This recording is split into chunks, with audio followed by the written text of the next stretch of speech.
হাড়ভাঙা পরিশ্রম করে স্বপ্নের নীড় বাঁধা হয়নি। অটো স্টার্টার হিসেবে জীবনের বেশিরভাগ সময় কাটিয়ে দেন। হাতে যেটুকু রোজগার হয় তার বেশি চলে যায় খরচের খাতায়। টেনে টুনে সংসার চালাতে পারলেও পাকা ঘর তৈরি করার সামর্থ্য নেই বাদুড়িয়ার বিমল গাইনের।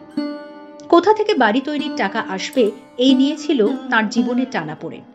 তাই সরকারি বাড়ি মিললে অন্তত টিকে থাকার লড়াইয়ে বাড়তি রসদ মিলবে, এমনটাই মনে করেন বিমল গাইন। তাই সরকারি তালিকায় নাম তোলার জন্য আবেদন করেন তিনি, কিন্তু তালিকা কাটছাট হওয়ায় সেই নামও বাদ পড়ে। নির্বাধার স্বপ্ন অধরাই থেকে যায়। নিরাশ হয়ে পড়েন বিমল গাইন। তাই অবশেষে সরাসরি দিদিকে বলো কর্মসূচিতে নিজের অবস্থা খুলে বলেন তিনি, আর তাতেই সুরাহার রাস্তা খুলে যায়। পূরণ হয় মাথার ওপর ছাদ গড়ার স্বপ্ন। স্বপ্ন ছুঁতে পেরে বেজায় খুশি এই ছাপোষা মানুষটি। মমতা বন্দ্যোপাধ্যায়ের মাটির মানুষদের প্রতি এই কর্তব্য পালনের ইচ্ছে দেখে ধন্যবাদ জানাচ্ছেন তিনি। দিদিকে বলো এই পোর্টালে আমি ফোন করি, ফোন করার পরে আমাকে ওখান থেকে অ্যান্সার দেয়।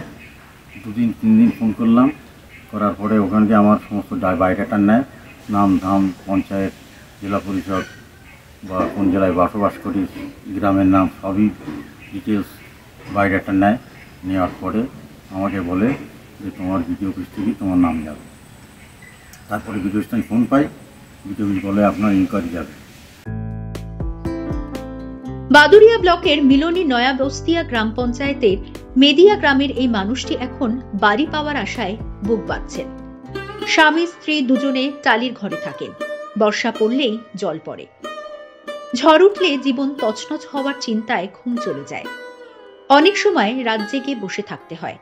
এখন সেই রাতের বিভীষিকায় ইতি পড়তে চলেছে। জীবনে নতুন সূর্যোদয়ের আশা করছেন খেটে খাওয়া মানুষটি। সাদা কালোর জীবনের লড়াইতে সুখের খোঁজ করছেন। সুখী গৃহকোণে মাথা গোজার ঠাঁই করে নিয়ে বাকি জীবনটা কাটিয়ে দিতে চান বাদুড়িয়ার বিমল গাইন। মন্টু সাহাজির রিপোর্ট, বাংলা জাগো।